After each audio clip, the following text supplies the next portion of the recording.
Good morning students, welcome to your BEd first year online class. आज की कक्षा में हम लोग प्राचीन शिक्षा की प्रणाली की विशेषताएं पढ़ेंगे। इसके पहले हम लोगों ने प्राचीन शिक्षा, भारतीय प्राचीन शिक्षा की व्यवस्था देखी थी। उसी के क्रमशः में आज हम लोग देखेंगे इसकी विशेषताएं, क्या उसकी विशेषताएं थी प्राचीन काल की शिक्षा में। संक्षेप में हम कह सकते हैं प्राचीन जो कालीन शिक्षा है वो उसमें बौद्धिक एजुकेशन की बात करते थे। तो उसके बेस पे जब बौद्धिक एजुकेशन की बात आई तो धर्म ग्रंथ की बात आएगी। उसी के तहत हम लोग अब क्रमशः पॉइंट के हिसाब से देखेंगे कि पॉइंट पॉइंट में बदलते हुए इनको निम्नलिखित विशेषताओं के रूप में देखेंगे। पहला, प्राचीन शिक्षा का जन्म वेदों से हुआ है। अर्थात अगर वेदों से हुआ है तो वेद भारतीय जीवन दर्शन के स्रोत माने जाते हैं।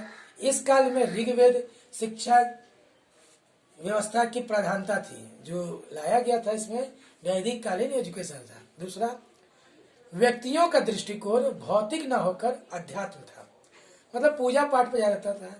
अधिकांश समय चिंतन, मनन, स्वाध्याय में व्यतीत होता था। यह विद्या सा मुक्ति के रूप में लोग शिक्षा को समझते थे। डैट मीन्स विद्या से ही क्या मिलेगा, हमें मुक्ति प्राप्त होगा, इसी ध्येय के साथ इस विषय को पढ़ाया जाता था।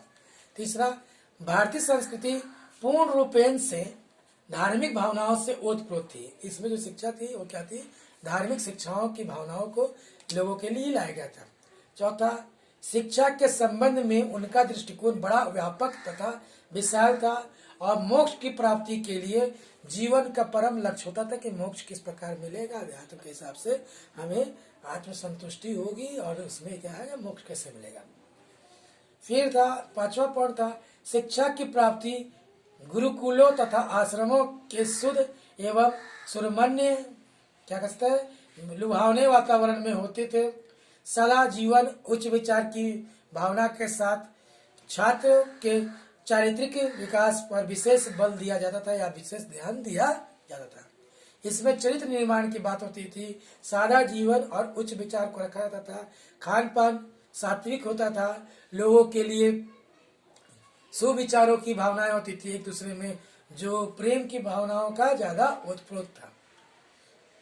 छठवां, ब्रह्मचर्य पालन द्वारा सात्विकता, इंद्रिय विग्रह, दैट मीन्स जो इंद्रियों पे निग्रह करते थे, कंट्रोल रखते थे, मन में स्थिरता पर बल दिया जाता था, मन विचलित नहीं होने दिया जाता था। उसमें क्या होता था, लोगों को जो विद्यार्थी का जीवन जो होता था वो ब्रह्मचर्य के होता था।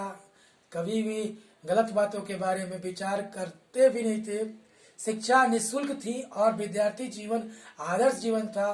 प्रवेश का आधार सदाचार था। जो भी यानी लोग रहते थे सुविचार और सदाचार के साथ ही इसमें गुरुकुल में प्रवेश करते थे। अगला पॉइंट, गुरु का स्थान इसमें ईश्वर के तुल्य था, डेट मीन्स ऊंचा था। छात्र उनका सम्मान करते थे और श्रद्धा भक्ति सेवा भाव रखते थे। गुरु और शिष्य के परस्पर निकट संबंध थे, जैसे पिता और पुत्र का। ठीक है, और गुरु के बेस पर यानी गुरु को ही जो ईश्वर तुल्य नहीं, ईश्वर से भी बड़ा, कई जगह ऐसे उदाहरण मिलते हैं जो कि ईश्वर से भी ज्यादा उनको वैल्यू दिया जाता था। अगला पॉइंट, शिक्षा के आध्यात्मिक पक्ष के अतिरिक्त उनके व्यवहारिक रूप को भी मान दिया जाता था और कला, साहित्य, दर्शन के साथ साथ कृषि व आम व्यवसायों का भी अध्ययन कराया जाता था, जिससे कि लोग आगे चलकर अपने व्यवसाय में निपुण हो सके, जीविकोपार्जन कर सके। इसलिए उनको साहित्य भी पढ़ाया जाता था, कला भी पढ़ाया जाता था, दर्शन भी पढ़ाया जाता था। सोचने के लिए कृषि और अन्य व्यवसाय में भी लोगों को कार्यरत रहने के लिए, प्रयास करने के लिए शिक्षा दी जाती थी। अगला पॉइंट, शिक्षा का स्वरूप स्वाभाविक के अपेक्षा व्यक्तिगत अधिक था। मतलब ज्यादा ग्रुप में ना हो कि व्यक्तिगत का में सर्वांगीण विकास, शारीरिक, मानसिक, बौद्धिक और आध्यात्मिक विकास करना शिक्षा का प्रमुख ध्येय था। जो शिक्षा का लक्ष्य होता था, बच्चे का सर्वांगीण विकास करना होता था, मतलब विद्यार्थी का सर्वांगीण विकास, उस पर व्यक्तिगत ज्यादा दबाव डालता था, जोर डालता था, जिससे कि उनके शारीरिक, मानसिक, बौद्धिक और आध्यात्मिक बेस जो विकास हो वो सही से हो पाए। पाठ्य विषयों में, अगला जो पॉइंट है, पाठ्य विषयों में दर्शन, व्याकरण, धर्म संस्कृति, तर्क तथा ज्योतिष विज्ञान व नीति शास्त्र आदि की प्रधानता मिलती है। उस समय की जो दर्शन मिलते हैं शिक्षा में, उसमें व्याकरण के साथ साथ धर्म की भी बात होती थी। धर्म जो होता था, ऐसा नहीं था कि बिना तर्क का, तर्क हित या तर्क स्वरूप ही उस समय की बातें होती थी। और ज्योतिष विज्ञान, जिसे खगोल विज्ञान या ज्योतिष विज्ञान कहते हैं, नीति आदि की भी पढ़ाई की जाती थी। इससे विषयों में हर एक तरह के विषयों को जोड़ा गया था। अगला, अध्यापन विधि का आधार मनोवैज्ञानिक था। जो आधार बनाया गया था वो ऐसा था कि सभी को साइकोलॉजिकल, जो साइको साइंटिफिक तरीके से कर सकते थे, साइको मोटार टाइप का था, जिसमें हर एक चीज पर मनो के, जो मन के साथ साथ वैज्ञानिक दृष्टिकोण की भी बात की जाती थी। इसलिए उसको, उस समय का अध्यापन विधि को हम लोग मनोवैज्ञानिक आधार कहते थे।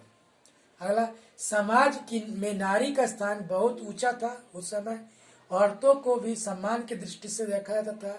उनकी शिक्षा की ओर विशेष ध्यान दिया जाता था।